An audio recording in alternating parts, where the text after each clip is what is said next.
नमस्कार, मी अक्षरा पाटील आणि पुस्तक वाचन या यूट्यूब चॅनलमध्ये आपणा सर्वांचं खूप मनापासून स्वागत. मित्रांनो, व्यंकटेश माडगुळकर यांच्या बनगरवाडी या कथेचं आपण वाचन करीत आहोत. तत्पूर्वी चॅनलवर पहिल्यांदाच असाल किंवा चॅनल यापूर्वी सबस्क्राईब करायचं राहून गेलं असेल तर चॅनलला आधी सबस्क्राईब करा आणि पुस्तक वाचन कसं वाटलं हे कमेंट बॉक्समध्ये जरूर कळवा. भाग 4. शनिवारी सकाळची शाळा करून मी विभूतवाडीला गेलो. 1.5 दिवस घरी काढून परत शाळेला रुजू झालो. रामाच्या रुपयाची मला आठवण झाली. तो मी मोडून आणला होता, पण 2-4 दिवस रामा शाळेत आला नाही. चौकशी करता समजले की त्याचे एक मेंढरू चुकले आहे. तो शोधण्यासाठी तो कुठे परगावी गेला आहे. यानंतर तो शाळेत आला तेव्हा मी खिशातून पैसे काढले आणि त्याला दिले. तुमचा रुपया मोडला, ही मोड. मी शिकवण्याच्या नादाला लागलो. मोड धोत्राच्या कोपऱ्यात बांधून रामा बाहेर केव्हा गेला ते मला कळले नाही. रात्री जेवण करून मी वाचीत बसलो होतो. तेवढ्यात तो परत आला. कधी नव्हे तो माझ्या घराकडे आला आणि भुईवर बसला. मी विचारले, काय रामभाऊ, मेंढरू मिळालं का? हा, मिळालं.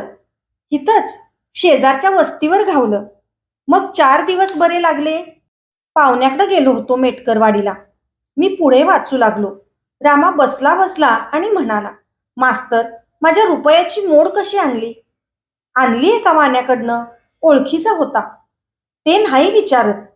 कशी म्हणजे कनवटीला लावून आणली का खिशात आणली अंगरक्याच्या, का कशी? मला प्रश्नाचा रोग कळला नाही. म्हटले, विजारीच्या खिशात आणली. का? पक्क? अगदी? हो. का? मग याद करून बघ. तुझं काही पैसे होतं का त्याच खिशात? उत्तर द्यायला मला थोडा वेळ लागला. होते. पण का? मग लागला हिशेब. पैसे जास्ती आलेत आमाकडं आणि असे म्हणून त्याने खिशातून चंची काढली आणि त्यातले 2 आणे काढून माझ्यापुढे ठेवले. ते 2 आणे बघताच सारा प्रकार माझ्या लक्षात आला. बुचडेवाल्या राणीचा रुपया बंद झाला होता, तरी त्यात चांदी असल्यामुळे काही व्यापारी 18 आणे देऊन तो घेत होते. त्या हिशेबानुसार रामाच्या रुपयाचेही 18 आणे आले होते. हा खुलासा पैसे आणल्यावेळी करायला मी विसरलो. रामाने घरी जाऊन 4-4 आण्यांचे 4 ढीग घालून बघितले, पण 4 ढिगांशिवाय 2 आणे वर येऊ लागले. तेव्हा साहजिकच मास्तराने चुकून जास्ती पैसे दिले अशी त्याची समजूत झाली आणि तो चौकशीसाठी परत आला. हा सगळा खुलासा त्याच्यापाशी करून मी ते 2 आणे उचलून त्याच्याकडे टाकले. तेव्हा त्यातील एक आणा माझ्याकडे फेकून तो म्हणाला, मग हे राहू दे तुला, पान तमाकूला. मी तो आणा घेतला नाही. रामजीने कितीही गळ घातली तरी घेतला नाही. रामाने विचारले, रुपया चालतो म्हणायचा मग? मी म्हणालो, हो, चालतो. नुसता नाही, 2 आणे फायदाही होतो. हे आम्हाला ठावं कुठं आहे? गावात कैक जणांपाशी रुपये पडून आहेत. 10-12 निघतील. मोडून आणशील का? गावाचं गाव बघील. तुम्हापाशी असतील तर द्या, मी आणीन. पुढच्या आठवड्याला निघालो तेव्हा रामाने 12 रुपये माझ्यापाशी दिले. ते मी 18 आण्यांप्रमाणे मोडून आणून दिले. पान तमाकूला 4 आणे घेण्याबद्दल रामाने पुन्हा आग्रह केला. मी नाही म्हटले. मग त्याने रात्री एका घराकडे बोलवले. त्या अंधाऱ्या घरात मी वाकून शिरलो. तेव्हा चुलीपुढे चिलीम ओढीत एक 60-70 वर्षाचा म्हातारा बसला होता. रामाची बायको आतबाहेर करत होती. बसायला कांबळे टाकून रामाने शेरडाचे दूध थाळीतून प्यायला दिले. ते निवण्याची वाट पाहत मी थांबलो. तेव्हा चुलीपुढच्या म्हाताऱ्याकडे बघून तो म्हणाला, ह्यो माझा बा. म्हाताऱ्याने अंगावर लपेटून घेतलेल्या पांघरुणातून गडबडीने हात काढले आणि रामराम केला. रामा म्हणाला, 70 वर्ष झाली. 8 वर्षाचा होता तवा धरणं मेंढरं राखतोय. त्याला दुसरं काय ठावं नाही. वयाच्या 8व्या वर्षापासून आज तागायत या माणसाने मेंढरे राखण्या वाचून दुसरं काही केलं नव्हतं आणि आजही तो तेच करत होता. नातवाबरोबर दिवसभर मेंढरांमागे हिंडत होता. तोंडावर सुरकुत्यांचं जाळं झालं होतं. केस पार पिकून गेले होते, तरी हा म्हातारा हातात काठी घेऊन मेंढरांमागे जात होता. त्याला दुसरे काही ठाऊक नव्हते. बैलगाडी कशी जुंपतात हे त्याला सांगता आले नसते, पण कुत्र्याला यावा तसा लांडग्याचा वास त्याला येत असे. रानात रात्रीच्या वेळी मेंढरे खतासाठी बसवली असली म्हणजे एकाएकी म्हातारा नाक सुरसुर करून म्हणे, पोरानू, सावध राहा रे, लांडगा हाय आसपास. पोरे तयार होत. कुत्री कावरी बावरी होऊन बघू लागत आणि दूर उंचवट्यावर उभा राहून टेहळणी करणारा लांडगा दिसे. राखणीला सावध बसून बसून त्याला अशी सवय झाली होती की अंग पसरून झोपण्याच्या तो विसरलाच होता.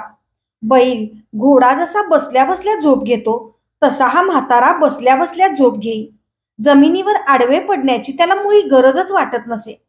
एकमेकांच्या खांडात मिसळलेली मेंढरे मेंढके कशी ओळखतात हे आपल्याला कोडे वाटते, पण म्हातारा काकुबा धनगर फारच पुढे होता. नव्याने मेंढरे करायची झाली तर मालकाला मेंढरे विकत घेऊनच सुरुवात करावी लागत नाही. असा माणूस खोबऱ्याची एक वाटी आणि त्यावर थोडा भंडारा घालून चांगल्या मेंढक्याकडे जातो आणि ती खोबऱ्याची वाटी देऊन त्याला म्हणतो, मी बेनं करतोय.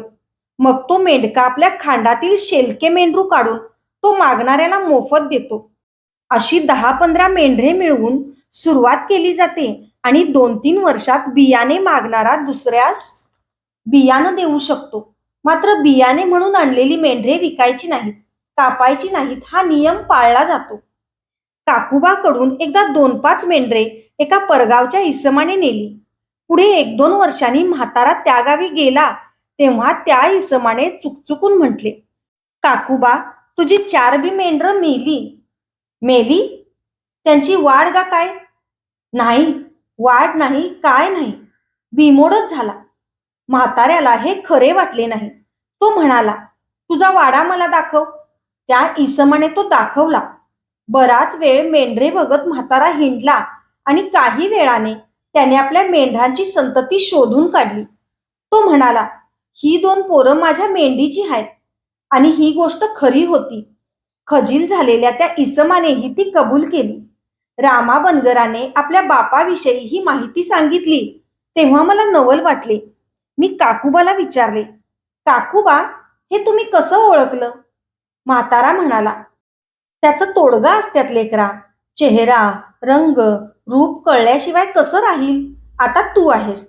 तुझ्या बाचं, तुझ्या आईचं, तुझ्या आज्याचं काहीतरी तुझ्यात उतरलं असेलच की.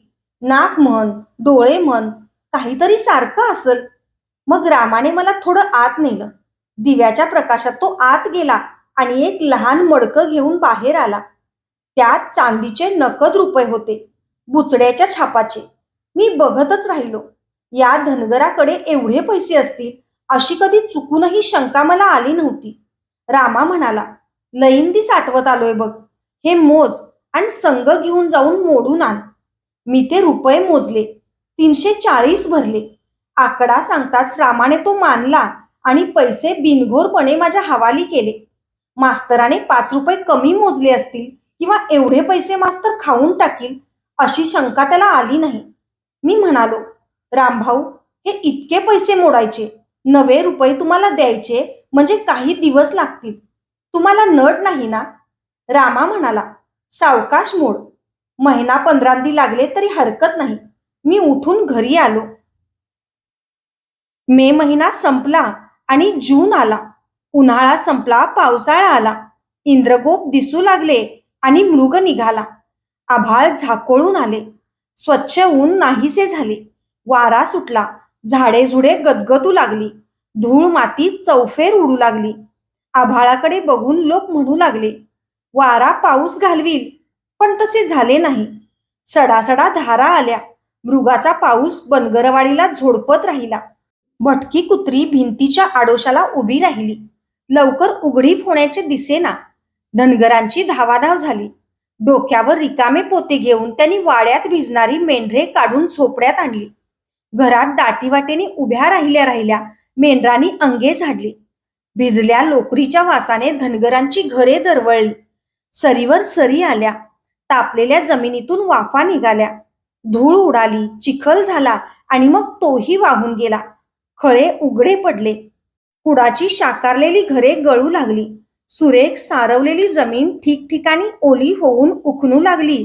तेव्हा धनगरनी चरफटल्या आणि गळणाऱ्या जागी त्यांनी लहान मोठी भांडी ठेवून दिली.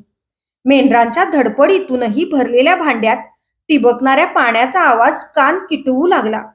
धाब्याच्या घरातून गळू लागले तेव्हा डोक्यावर रिकामी पोती घेऊन धनगर माळवदावर चढले. जिथे पाणी साचले होते, माळवदाला भोक पाडून आत शिरत होते, ती भोके त्यांनी दगडमाती घालून तात्पुरती बुजवली. हवेत गारवा आला. धनगरांच्या कुराडीवर गंज धरू लागला आणि धनगरनीनी साठवून ठेवलेले मोठे मीठ पाझरू लागले. पोपटी रंगाच्या गवताने जमिनीतून डोकी वर काढली. अंगणात, माळवदावर, छपरांवर जिथे उगवू नये तिथे गवत उगवू लागले. सर्वत्र झगझगीत पोपटी रंग दिसू लागला. अंगठ्याच्या नखावर बसू शकतील एवढ्या बारक्या बेडक्या एकाएकी दिसू लागल्या. वाटेने चालताना टनाटन उडू लागल्या. त्यांच्यावर कावळे झडपा घालू लागले. छोटीशी पंखे असलेले किडे हजारो लाखोनी उडू लागले आणि साळुंक्या चिमण्यांनी त्यांचा फडशा पाडला. त्यातून वाचले ते दिवे लागताच त्यावर झडप घालून मेले. 2 दिवसांनी त्यांची पातळ पंखे ठिकठिकाणी गळून पडलेली दिसली आणि पंख टाकलेले ते लहान अळीसारखे पिवळ्या रंगाचे किडे नाहीसे झाले. विटकरी लांबट रंगाचे वाणी एकमेकांच्या पाठगुळीवर बसून अनेक पायांवर चालू लागले. बोटानेवढे काळे वाणी आळशीपणाने इकडे तिकडे करू लागले. माणसा जनावरांचा स्पर्श होताच वेटोळे घालून पडू लागले. धनगरांची पोरे मुद्दाम हात लावून ते गोल पैसे तळहातातून नाचवू लागली. माशा फार झाल्या. झोपड्यांतून घोंगावू लागल्या. मेंढरांच्या नाकावर बसू लागल्या. चिलटे फार झाली आणि धनगरांच्या डोळ्यांसमोर उडू लागली. नांगरून पडलेल्या जमिनीतील ढेकळे विरघळले. जमिनीने पाणी पिऊन घेतले. ठिकठिकाणी लहान मोठी डबकी साचली आणि निळ्या काळ्या आकाशाचे प्रतिबिंब त्यात दिसू लागले. रानातून जाताना लोकांच्या, मेंढरांच्या, गुरांच्या पायांना चिखलाचे लपके चिकटू लागले. माळरान भिजले आणि हिरव्यागार माळावर काळीभोर मेंढरे हिंडू लागली आणि त्यांच्या पाठीवर बसून काळे कोतवाल पक्षी घोगरा आवाज काढू लागले. कुणाच्याही दृष्टीला न पडण्याची खबरदारी घेऊन चित्तर उंच स्वरात ओरडू लागले. एका ठराविक वेळेला शाळा भरवणे, सोडणे हे बनगरवाडीच्या शाळेबाबत नेहमीच जमत नसे. साऱ्या जगाला उन्हाळ्यात सुट्टी तर इथे सुगीला सुट्टी. मन मानेल तेव्हा शाळा. मोटार सर्व्हिस जशी जागा भरल्यावर सुटते तसे मास्तर आणि शाळा भरवल्यावर शिकवावे. त्यामुळे मास्तराचे क्षेत्र शाळेपुरते मर्यादित राहू शकत नव्हते. कुणी पत्र लिहायला सांगत, कुणी अर्ज लिहायला सांगत. घरी जाण्यासाठी मी जेव्हा रविवारच्या सुट्टीत निघत असे तेव्हा माझ्या कोटाचे खिसे पोस्टात टाकण्यासाठी दिलेल्या पत्रांनी भरलेले असत. ही कामे जेव्हा बिनतक्रार मी करू लागलो तेव्हा कोणी काहीही विचारायला यावे असे झाले. नवरा बायकोच्या भांडणापासून तो मेंढरांच्या चोरीपर्यंत सर्व तक्रारी मास्तराकडे येत. मास्तर शिकलेला शहाणा माणूस. त्याला कायदा कळत असला पाहिजे. बरे वाईट कोणते हे कळण्याची बुद्धी त्याच्यापाशी असली पाहिजे. त्यामुळे शाळा नाही तरी या उलाढाली करण्यात वेळ जाऊ लागला. मुले कमी आहेत अशी तक्रार खात्याकडून आली तर शाळा नवीन आहे, सुगी सुरू आहे इत्यादी कारणे दाखवून मी गावाची शाळा सांभाळू लागलो. शाळा म्हणजे कोर्ट, चावडी, पोलीस ठाणे, म्युन्सिपाल्टी सर्व काही. आणि मास्तर म्हणजे जज, पोलीस अधिकारी, पाटील कुलकर्णी आणि स्टॅम्प वेंडर सुद्धा. पण वाडीचे भांडण वाडीबाहेर सहसा जात नसे. सारा निकाल तिथे चावडी पुढे 10 माणसे जमून दिला जाई. मास्तर आणि कारभारी, काकूबा, शेकूबा असली वृद्ध मंडळी न्याय देत. 10 जणांनी सांगितल्या गोष्टींच्या पुढे अपराधी जात नसे. केलेला दंड सांगितलेला न्याय तो मानी. नाही पटला तर अपील करण्याची मुभा त्याला असे. हे अपील म्हणजे धनगरांचे महादैवत बोलवावे लागे. धनगरांची बरीच मोठी जातकुळी एकत्र येई आणि मग न्यायदान होई. पण असे कुणी करत नसे. कारण महादैवत बोलवायचे तर त्याला जेवण करावे लागे आणि एवढे मोठे जेवण म्हणजे बराच खर्च करावा लागे. वाडीत लग्ने सुद्धा एकदम करण्याची पद्धत होती. दरवर्षी एक मुहूर्त बघायचा आणि त्याच दिवशी गावातली सगळी लग्ने उरकून घ्यायची. यामुळे सर्व गाव जेव घालण्याचा भार एकावर पडत नसे. जी 10-20 लग्ने उभी राहत त्यांच्या प्रत्येकाच्या वाटणीला 10-20 पाने येत. या लग्नाच्या दिवशी एखाद्या गरजूचे पैशाअभावी अडत असले की सर्व गाव एकत्र जमा होई आणि अमका तमका अडला आहे त्याला धक्का देऊया असा विचार पक्का होई. सर्वजण त्याचा भार उचलत आणि त्या गरजूचे लग्न होऊन निघे. दादूच्या धमकीला न जुमानता मी बेधडक गावात मिसळलो होतो. वाडीच्या लोकांचे पान मास्तराविना हलत नाही अशी परिस्थिती झाली होती. वाडीत शेतकरी असे फार थोडे होते. मृगाच्या पावसाने जमिनीत गवताचे कोंब उठले, चांगले माजले. पेरण्याआधी कुळवाची एक पाळी घालून शेतकऱ्यांनी त्या भाकड गवताचा मोड केला आणि मग पुष्य नक्षत्राचा पाऊस झाला. रानात चांगला चिखल झाला. लोक वापसा येण्याची वाट बघू लागले. तो आला. चिखल वाळला. बैलांचे पाय रुतू नयेत, टिपणीची भोके लिपू नयेत इतपत रान फडफडीत झाले. ओल खोल राहिली आणि वरून जमीन हडकली. मग पेरणीची गडबड सुरू झाली. बाजरीच्या, कडधान्याच्या पेरण्या सुरू झाल्या. बियाण्यांची ओटी घेऊन आणि टिपण जुंपून भल्या सकाळी लोक रानाकडे जाऊ लागले. या पेरणीच्या धामधुमीत शेकू माझ्याकडे आला. हा फारसा गावात दिसत नसे. त्याच्या 2-3 एकरांच्या तुकड्यात राबणे एवढेच त्यास माहीत होते. सकाळच्या प्रहरी अंगावर धोतर पांघरून तो माझ्याकडे आला. त्याचे हात दिसत नव्हते. ते धोतर त्याने अशा रीतीने पांघरले होते की त्याचे वाळलेले तोंड आणि चालून चालून राट झालेली ओबड धोबड नखे असलेली पावलेच दिसावीत. मी बसलो होतो. आयबू बसला होता. शेकू उभ्या उभ्याच म्हणाला, मास्तर, एक बैल बघून दे की मला. पेरणी थटली गा. मी शाळा मास्तर होतो. माझ्यापाशी बैल कुठून असणार? पण हे शेकूला सांगण्यात अर्थ नव्हता. तो म्हणाला, तू मागितलास म्हणजे मिळल. माझ्यापाशी एकच आहे. एक मेला, दुसरा मिळाला तर पेरी, नाहीतर वरीसभर उपाशी मरण्याची पाळी आहे. मी म्हणालो, पण कुणापाशी आहे ते सांग, म्हणजे त्याला मागीन. ज्याच्यापाशी हाय त्याची पेरणी हाय. आपला खोळंबा करून कोण देणार? मी सर्वांशी मागून आलो. मग मी कुणापाशी मागू? ते तू काय बी कर, पण माझी नड भागव. सगळं गाव म्हणतं, मास्तर येळला येतो, अडचण वळखतो. मग माझ्या एकीच असं का? इतका वेळ आयबू गप्प होता. तो शेकूकडे तोंड फिरवून म्हणाला, तू येडा काय र शेकू? मास्तरापाशी बैल कुठला? ते काय शेतकरी हाय हेड? उगाच काही बी मागायला याचं. जा घरी. आयबून झिंजाडतात शेकू खाली आला.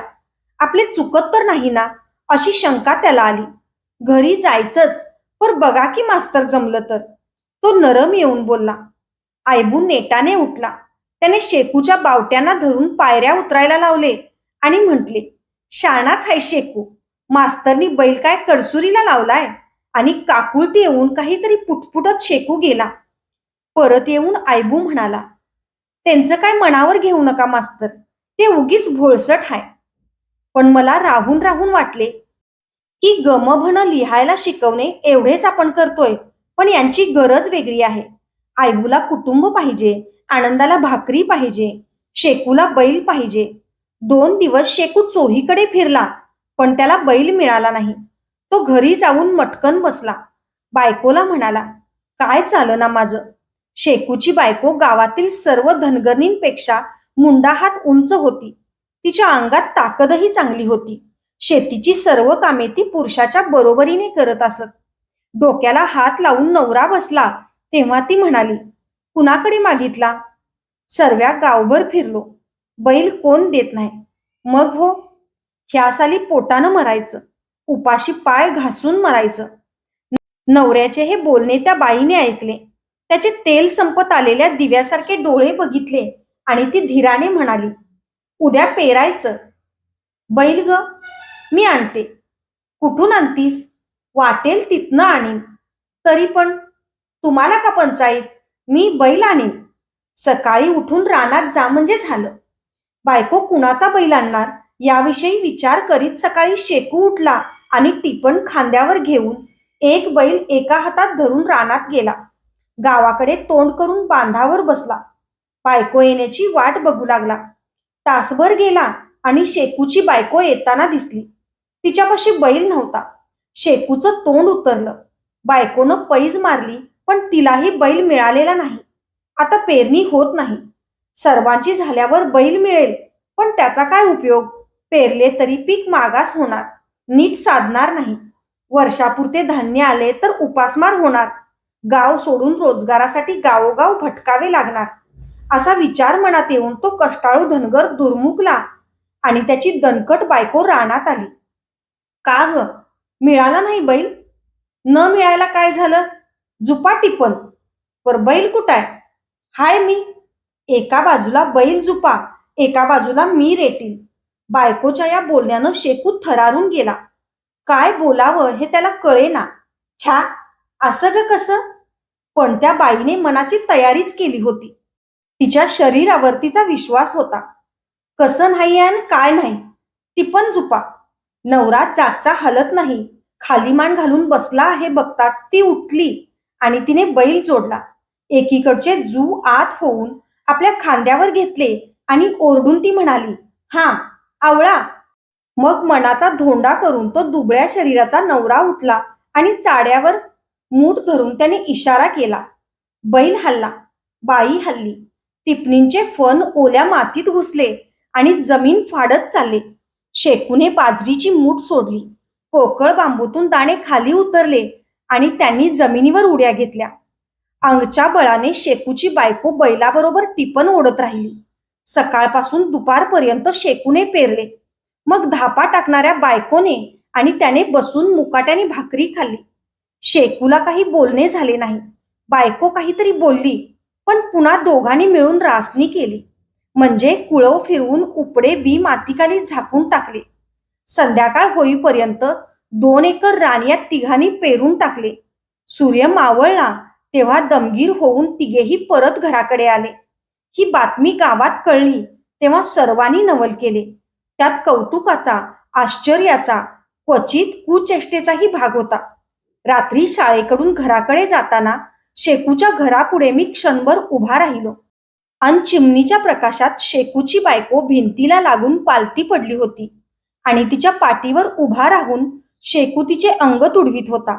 त्याने दोन्ही हातांनी भिंतीचा आधार घेतला होता आणि सावकाशपणे तो एक एक पाऊल उचलून बायकोची दुखरी पाठ तुडवीत होता. धन्यवाद. अशाच नवनवीन आणि विविध विषयांवरच्या कथा, कविता आणि पुस्तकांसाठी पुस्तक वाचन बाय अक्षरा पाटील हे चॅनल सबस्क्राईब करा आणि पुस्तक वाचन कसं वाटलं हे कमेंट बॉक्समध्ये जरूर कळवा.